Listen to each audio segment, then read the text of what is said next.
Hello students, welcome to study for success. मेरा नाम है कार्तिक तोमर एंड आज हम लेके आए आपके लिए part 4 companies for accounting for companies का। तो आज के इस पार्ट में हम सीखेंगे बैलेंस शीट और नोट्स टू अकाउंट्स। ठीक है, तो कंपनीज की बैलेंस शीट और नोट्स टू अकाउंट्स कैसे बनाते हैं हम लोग, तो वो सीखते हैं।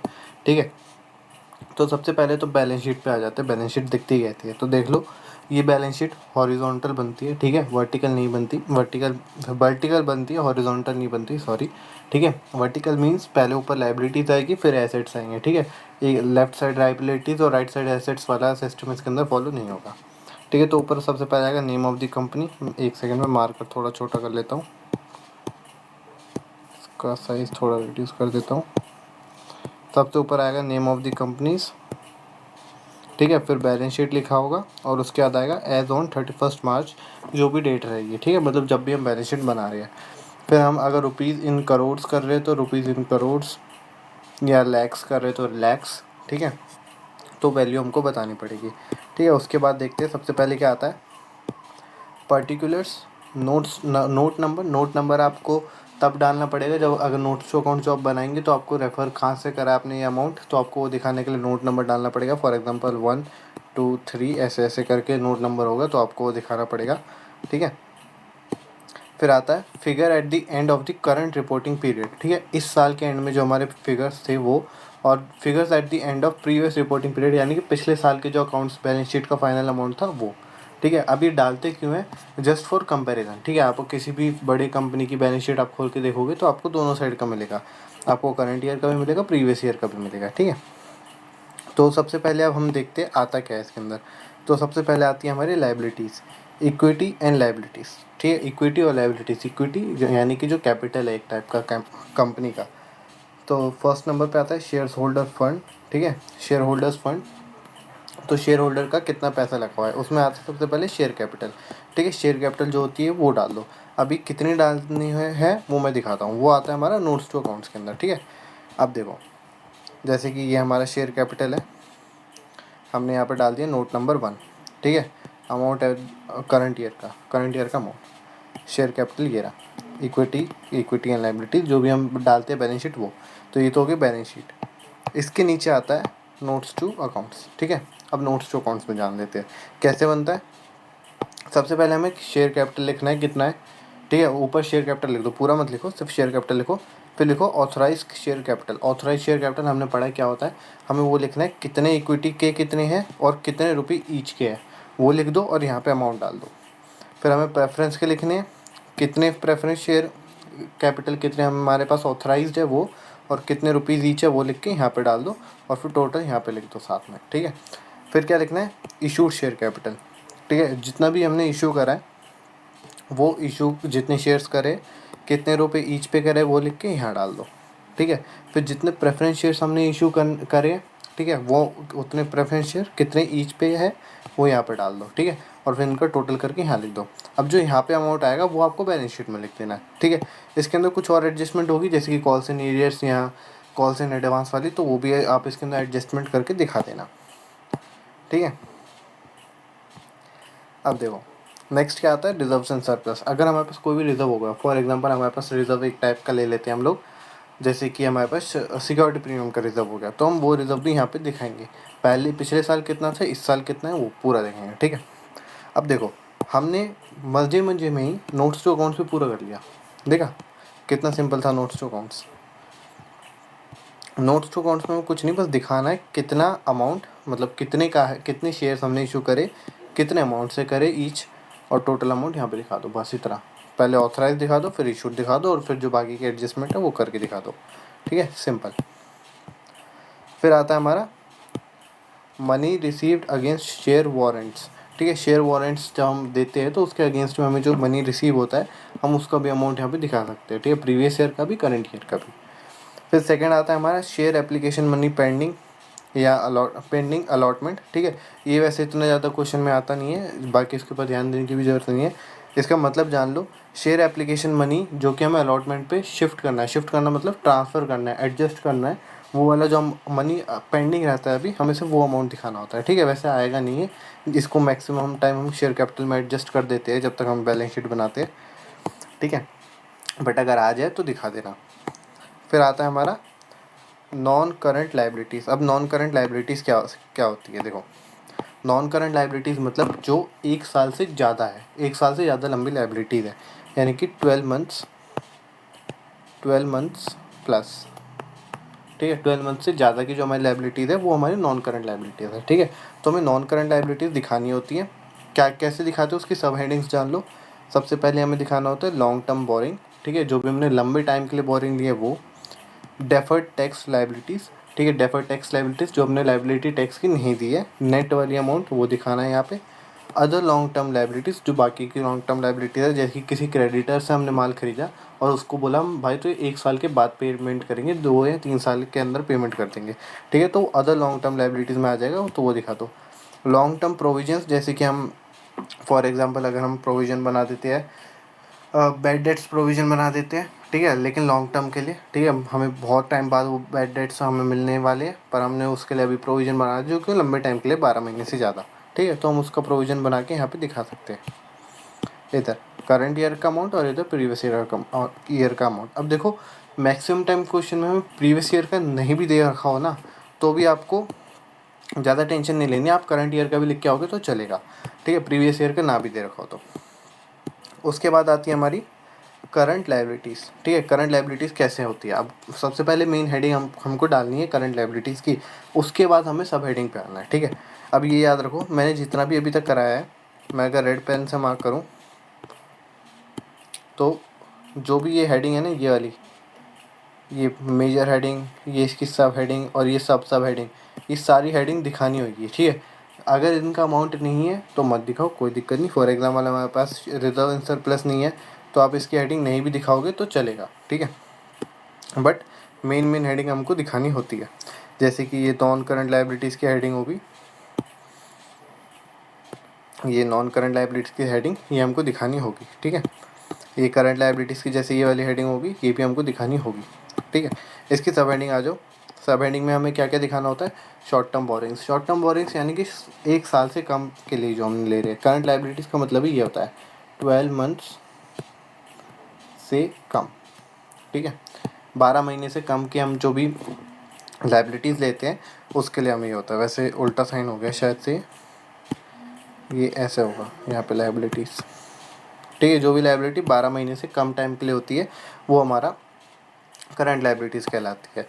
शॉर्ट टर्म बोरोइंग्स में हमारा वही, जो हम शॉर्ट टर्म के लिए बोरिंग, अगर बैंक से हमने 12 महीने से कम के लिए लोन ले लिया तो हम उसको शॉर्ट टर्म बोरिंग्स में दिखा देंगे। ट्रेड पेएबल्स, यानी कि हमने कोई चीज़ परचेज़ करी, उसके बदले में हमें किसी क्रेडिटर को पेमेंट करनी है, ट्रेड पेएबल हमने उसको इशू कर दिया है, ठीक है, तो हमें उसको देना पड़ेगा, ठीक है, पहली चीज़ उसको अमाउंट देना पड़ेगा। अगर हमें उसको 12 महीने के अंदर देना है तो उसको हम ट्रेड पेएबल में दिखा देंगे। अदर करंट लाइबिलिटीज़, अगर हमें कोई और करंट लाइबिलिटी है जो हमें 1 साल के अंदर पेमेंट करनी है तो वो दिखाएंगे।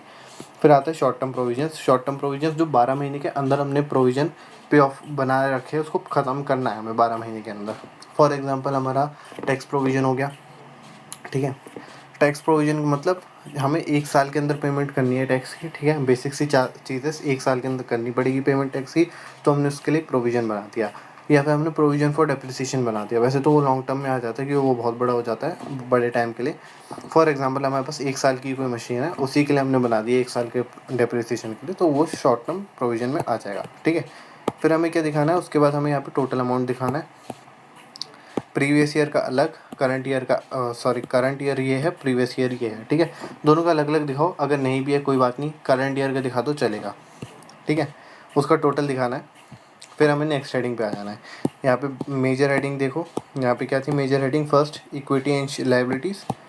फिर हमारे पास सेकंड मेजर हेडिंग आती है टोटल के बाद, जो कि होती है एसेट्स की, ठीक है। अब हमें क्या दिखाना है, अब हमें एसेट्स दिखाने हैं अपने सारे। कैसे दिखाएंगे देख लो।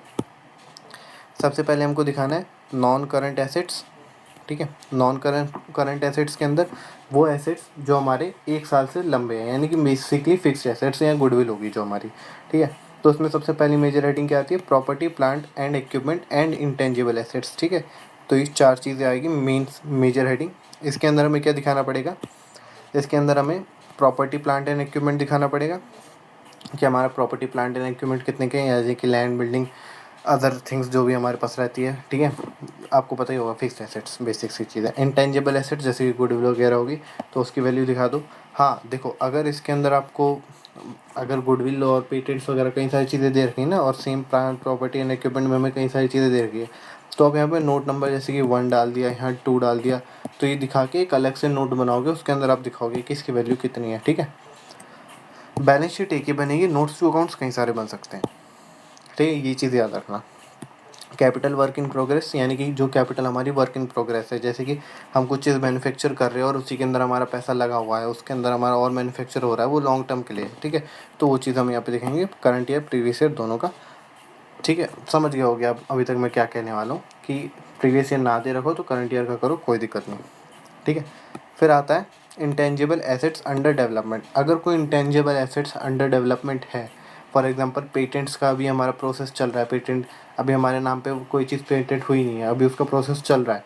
ठीक है, तो आपको वो भी हमें दिखाना पड़ेगा यहाँ पे अमाउंट से। ठीक है, अब आता है नेक्स्ट नॉन करंट इन्वेस्टमेंट। ठीक है, जो इन्वेस्टमेंट 1 साल से लंबे टाइम के लिए, ठीक है, वो दिखानी पड़ेगी। उसमें क्या क्या आ सकता है हमारा, और हाँ सॉरी वो अलग चीज़ है।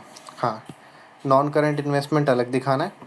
फिर एक और सब हेडिंग आती है डेफर्ड टैक्स एसेट्स। ठीक है, डेफर्ड टैक्स एसेट्स यानी कि जो हमें टैक्स क्लेम करना है गवर्नमेंट से। ठीक है, तो वो नेट अमाउंट से हमें यहाँ पे दिखा देंगे। ठीक है, यानी कि आप अगर देखो तो आप एक दो टाइप के टैक्स, मतलब टैक्स आप रिकवर भी कर सकते हो गवर्नमेंट से। ठीक है, तो आपको पता होगा ये। तो वो जो टैक्स हम रिकवर कर सकते हैं उसको डेफर्ड टैक्स एसेट्स के अंदर हम दिखा सकते हैं। ठीक है, फिर आता है हमारा long term loans and advances. लंबे टाइम के लिए जो हमने लोन और एडवांसेस दे रखे हैं अब उनकी बारी। ठीक है, अब क्योंकि वो हमने लोन दे रखे हैं, हमने एडवांस किसको दे रखा है, एक टाइप से वो हमारी एसेट्स है, और वो 12 महीने से ज़्यादा है तो वो लॉन्ग टर्म होगी। तो लॉन्ग टर्म होगी, उसको नॉन करंट एसेट्स में दिखाओ, नॉन करंट एसेट्स। ठीक है, उसके अलावा अगर कोई अदर करंट एसेट्स है तो हम उसको भी दिखाएंगे उसकी वैल्यू से। ठीक है, सिंपल। यहाँ पे होता है हमारा current asset, non current assets ख़त्म। अब आते हैं हम करंट एसेट्स के ऊपर। ठीक है, करंट एसेट्स, तो ये भी एक मेजर हेडिंग है, इसको भी लाल से मैं मार्क कर देता हूँ। वीडियो छोटी होएगी, ऑब्वियस ही बात है, क्योंकि छोटा टॉपिक है लेकिन इंपॉर्टेंट है, इसलिए इसके ऊपर एक सेपरेट वीडियो बना रहा हूँ। इसके अंदर क्या क्या आएगी, करंट इन्वेस्टमेंट। ठीक है, जो हमने 1 साल से कम के लिए इन्वेस्टमेंट कर रखी है वो, तो उसकी अमाउंट लिख दो। फिर हमें इन्वेंट्रीज लिखनी है। इन्वेंट्रीज आपको पता होगा, बेसिक सी चीज़, जो भी हमारे रॉ मटेरियल्स या फिर गुड्स होते हैं जिसको हम बेच रहे होते हैं, जिसके थ्रू हम डीलिंग कर रहे होते हैं। फॉर एग्जांपल अगर कंप्यूटर का बिजनेस है, जो हमारे पास लैपटॉप, कंप्यूटर, माउस होगा, वो हमारी इन्वेंट्रीज होगी। अगर हमारे पास किराने का बिजनेस है तो हमारा जो वहाँ पे दूध, दही वगैरह जो भी हम चीज़ बेचने वाले हैं वो हमारी इन्वेंट्रीज होगी। ठीक है, तो उनकी वैल्यू लिखेंगे हम। फिर आता है ट्रेड रिसीवर्स, किसी से हमें पैसा लेना है। ठीक है, क्योंकि वो हमारी एसेट्स है, हमारे डेटर है, बोलो उनसे अगर हमें पैसा लेना है तो वो ट्रेड रिसीवेबल में दिखा दो उनके अमाउंट्स। ठीक है, सिंपल। फिर आता है हमारा कैश एंड कैश इक्विवेलेंट्स। हमारे पास जो कैश है या कैश के इक्विवेलेंट्स जो हमारे पास आइटम पड़ा है, ठीक है, तो उसकी वैल्यू दिखाएंगे हम, जो भी उसकी वैल्यू आएगी उसको बैलेंस शीट में दिखाएंगे। फिर आता है हमारा short term loans and advances. जो भी हमने शॉर्ट टर्म के लिए किसी को लोन दे दिया या एडवांस दे दिया 12 महीने से कम के लिए, तो वो हमारा आ जाएगा करंट एसेट्स के अंदर। फिर उसके अलावा अगर कोई अदर करंट एसेट्स है तो हम उसको भी दिखा देंगे। ठीक है, अदर करंट एसेट्स हो जाती है यार कई बार, हमारी कंपनी में काफ़ी सारी करंट एसेट्स होगी, हम उसको भी दिखा देंगे अदर करंट एसेट्स के अंदर। ठीक है, जो भी चीज़ इन चीज़ों में ना आए वो हमें अदर करंट एसेट्स के अंदर दिखा देंगे। ठीक है, सिंपल एज डैट। उसके बाद हमें करना है टोटल। ठीक है, टोटल करेंगे तो यहाँ पे आएगा हमारा करंट ईयर, यहाँ पे प्रीवियस ईयर, और हमें हमारा टोटल हो जाएगा मैच। ठीक है, बेसिक सी बात है, हम अच्छा करेंगे तो हमारा टोटल मैच हो जाएगा। एंड इसी के साथ हमारा बैलेंस शीट और नोट्स टू अकाउंट्स दोनों कंप्लीट होते हैं। ठीक है, देख लो आप एक बार, गो थ्रू कर लो। नहीं समझ में आया वीडियो दोबारा देख लो, वीडियो ज़्यादा लंबी नहीं बनाई मैंने। ठीक है ना, मैं दोबारा रिपीट कर रहा हूँ, ज़्यादा लंबी वीडियो नहीं है। इसको दोबारा देखो, 2x पे देखो, अच्छे से समझो। ठीक है, कि क्योंकि मेन एग्ज़ाम में यही चीज़ आती है, बच्चे हेडिंग भूल जाते हैं। ठीक है, जैसे कि शेयर होल्डर फंड हो गया, नॉन करंट लाइबिलिटीज़ हो गया, तो इन सबको भूलना नहीं है। ठीक है, इनके अंदर क्या क्या पॉइंट्स आते हैं इन सबको नहीं भूलना। यही मेन चीज़ हमारे एग्ज़ाम में जब हम बैलेंस शीट बनाने को आएगी, तो वैसे बहुत रेयर है कि बैलेंस शीट बनाने को आए, पर यही चीज़ हमें बहुत ज़्यादा डिफ़िकल्टी देती है। ठीक है, और एक बार और देख लो, अगर आपको नोट्स टू अकाउंट्स अगर दोबारा समझना है तो देख लो, मैं एक बार दोबारा समझा देता हूँ। तो नोट्स टू अकाउंट्स में सबसे पहले हमें जो हमारा बैलेंस शीट होता है फॉर ये जो हमारा पार्ट है ये बैलेंस शीट का है, ठीक है। तो ये नोट्स टू अकाउंट्स में नहीं आएगा। तो यहाँ पे जैसे नोट नंबर है ना, ये नोट नंबर हमें दिखाना होता है। फिर जो नोट नंबर 1 होता है, जैसे कि ये यहाँ पे जो 1 लिखा है ये नोट नंबर 1 है, ठीक है। तो ये हमको दिखाना पड़ेगा। इसका फॉर्मेट पर्टिकुलर्स अमाउंट बस, और कुछ नहीं होता, ठीक है। यहाँ पे अमाउंट लिखना है इंडिविजुअल और उसका टोटल करके यहाँ पे लिख देना है बस, ठीक है। जो अमाउंट ऑथराइज्ड का जितने शेयर इशू कर रहे हैं वो कितने रुपीज़ ईच से कर रहे हैं वो, ठीक है, वो दिखा देना और उसका टोटल करके हमें दिखा देना है। फिर हमने जो इशू कर दिए वो कितने इशू करे हैं, वो किस रुपीज़ पर यूनिट के पर शेयर के हिसाब से कितना पैसा चार्ज करा है वो, और उसका अमाउंट इंडिविजुअल और टोटल, ठीक है। बस सिंपल इतना है। और जो इशूड का यहाँ पे अमाउंट आएगा वो हमारा बैलेंस शीट में जाएगा। अगर कोई एडजस्टमेंट है तो पहले उस एडजस्टमेंट को कर लो, उसके बाद जो अमाउंट आएगा वो हमारा बैलेंस शीट में जाएगा। यहाँ वाला अमाउंट नहीं जाएगा, ठीक है। ऑथराइज वाला हमें दिखाना होता है, लेकिन हमारा कभी भी ये बैलेंस शीट में नहीं जाता ऑथराइज वाला, ठीक है। सो आई होप आपको ये वीडियो समझ में आया हो। समझ में आया तो वीडियो को लाइक कीजिए, चैनल को सब्सक्राइब कीजिए, और आपको मेरे साथ लाइव क्लासेस लेनी है तो स्टडीफाई सक्सेस का ऐप डाउनलोड कीजिए। बहुत ही रीज़नेबल प्राइस के ऊपर आपको स्टडीफाई सक्सेस के बहुत सारे कोर्सेज मिल जाएंगे, ठीक है। आपको अकाउंटेंसी पढ़ना है तो आपको मैं पढ़ा दूंगा, ठीक है। बहुत सिंपल है अकाउंटेंसी, बहुत इजी चीज़ है, बस आपको कॉन्सेप्ट क्लियर करने हैं। और आपको जितने भी नोट्स अगर चाहिए होंगे, कोई भी अगर आपको रेगुलर टेस्ट, अगर आपको एक टाइप से अपने आप को चेक करना है कि आप कौन से लेवल पे स्टैंड करते हो, तो वो भी आपके होंगे। आपको बस कुछ नहीं करना है, प्ले स्टोर पे जाना है, स्टडीफाई सक्सेस सर्च करना है, आपको एक ऐप दिखेगा स्टडीफाई सक्सेस का, उसको डाउनलोड करो। बहुत ही रीज़नेबल प्राइस में हमारे कोर्स में एनरोल करो। And thank you, bye bye, take care. और हाँ, अभी एक चीज़ और, जो मेरा फेमस तो नहीं है बट मेरा रेगुलर डायलॉग है, कि अभी मैं आपको उस तरीके से पढ़ा रहा हूँ जिस तरीके से मैं पढ़ाना चाहता हूँ। जब आप क्लासेस में आएंगे मैं आपको उस तरीके से समझाऊंगा जिस तरीके से आपको समझ में आता है, ठीक है। सो तब तक के लिए tata, bye bye, take care, and मिलते हैं आपसे नेक्स्ट पार्ट में।